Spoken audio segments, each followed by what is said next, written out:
Pronto se va a volver a proyectar en cines la película Interestelar, de Christopher Nolan. Sobre esta peli se ha hablado muchísimo, sobre la música, sobre sus aspectos técnicos, de cómo aborda temas de astrofísica, que si Carl Sagan, que si 2001 Odisea del espacio, del diseño del robot, etc. Primero tengo que decir que Interestelar a mí me gusta bastante, aunque es cierto que no es mi película de ciencia ficción favorita, pero sí la pondría quizás en mi top 10, quizá. Pero de Interestelar hay algo que se ha hablado poco, y es de su estructura narrativa y de cómo se parece demasiado a una obra literaria clásica. ¿Cuál es esa historia? Pues una de las obras más importantes. Se calcula que se escribió en el siglo VIII a.C., o sea que tiene unos 2750 años, y que nos cuenta las aventuras de uno de los personajes más importantes y más influyentes de toda la cultura universal, la Odisea. Achis, achis, Interestelar y la Odisea. ¿Pero qué no Interestelar es súper moderna? Pues sí, porque tiene recursos de la ciencia que la hacen más actual, y que seguramente dentro de 2750 años, si es que seguimos existiendo como especie, pensarán de Interestelar lo que nosotros pensamos de la Odisea. En fin,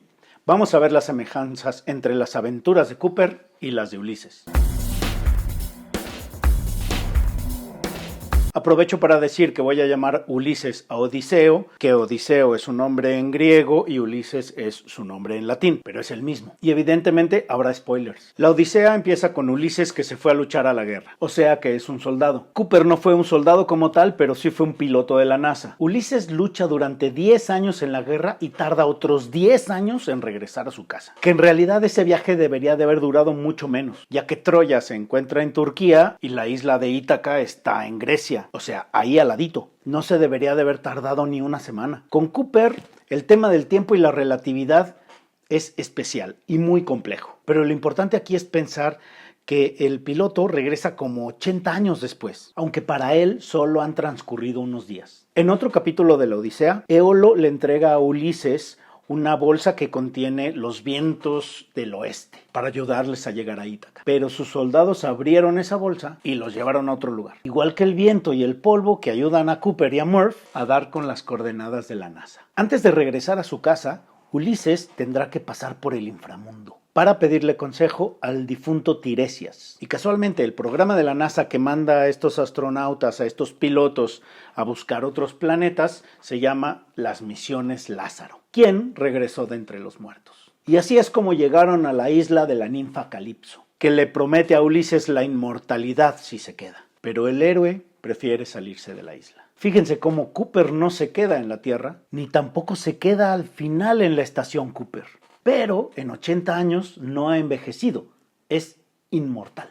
Luego en la Odisea, Polifemo, el cíclope, hijo de Poseidón, se comió a varios de los compañeros de Ulises y a los demás los tuvo secuestrados en su cueva, como el Dr. Mann, cuando retiene a Cooper y a sus compañeros en su planeta. Y por eso le dieron cuello a Polifemo y al Dr. Mann. Y Poseidón se enoja muchísimo con Ulises por haber matado a su hijo y por eso le hunde su barco. Y Poseidón es el dios del mar. ¿Y qué pasa en el primer planeta que visitan los viajeros espaciales? El mar.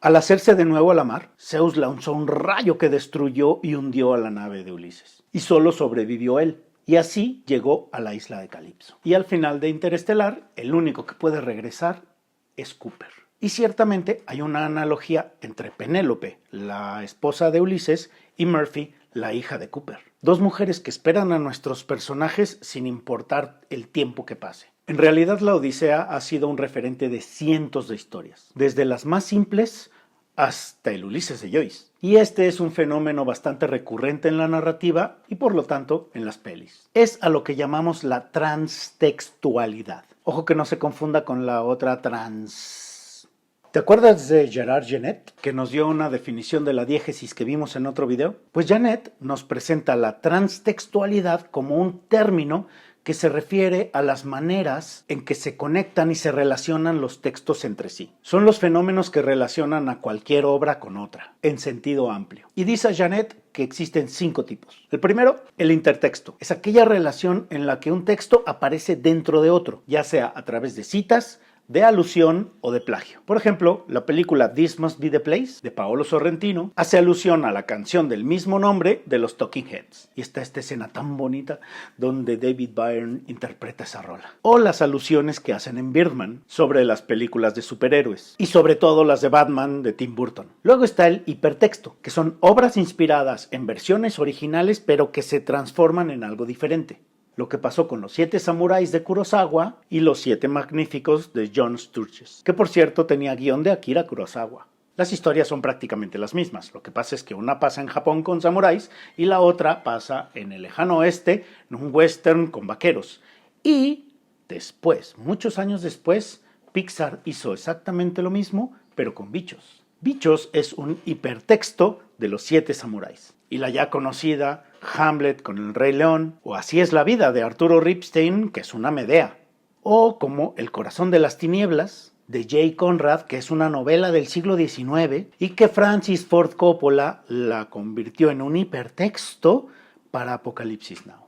Y bueno, West Side Story es un hipertexto de Romeo y Julieta. Y aquí es donde creo que pueden entrar Interestelar y La Odisea. Interestelar es un hipertexto de La Odisea. También podríamos meter ahí a Black Swan de Darren Aronofsky y a Inception del mismo Christopher Nolan, de Perfect Blue y de Paprika del maestro Satoshi Kon, respectivamente. Después tenemos el paratexto o metatexto, que es un texto que habla de otro texto pero de manera indirecta. Puede ser una crítica o un comentario hacia el primero, o simplemente una referencia al texto al que alude. Por ejemplo, Las horas de Stephen Daldry hace referencia a la señora Dalloway de Virginia Woolf. Incluso la misma escritora es un personaje de Las horas. Y algo similar hace Alejandro González Iñárritu en Birdman, con los textos de Raymond Carver y con el personaje de Hanna-Barbera de los años 60. Uno de los metatextos más populares es Shrek, que alude a un montón de cuentos de diferentes épocas y de diferentes regiones del mundo.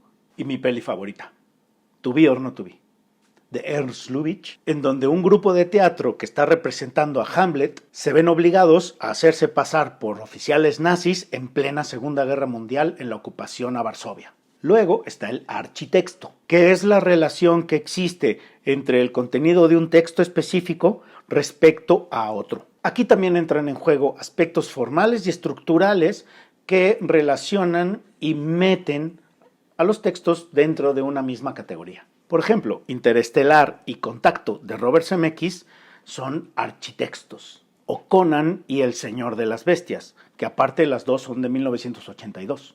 Y por último, Janet menciona el paratexto o extratexto, que es a lo que vulgar, comúnmente y en inglés le llamamos el spin-off. Y una cosa son las adaptaciones, en donde agarras el texto original y simplemente lo conviertes en una película, como The Shining. Stephen King, no te creas. Bueno, se suponía que eso iba a ser una adaptación. O como El Señor de los Anillos, o todas esas películas que están basadas en libros. La transtextualidad es diferente. Va más allá y hace que los textos evolucionen. Déjame en los comentarios cuáles son las transtextualidades dentro de tus películas favoritas. Y si te late que sigamos hablando de cine y de narrativa, dame un like y suscríbete al canal. Y que la fuerza te acompañe.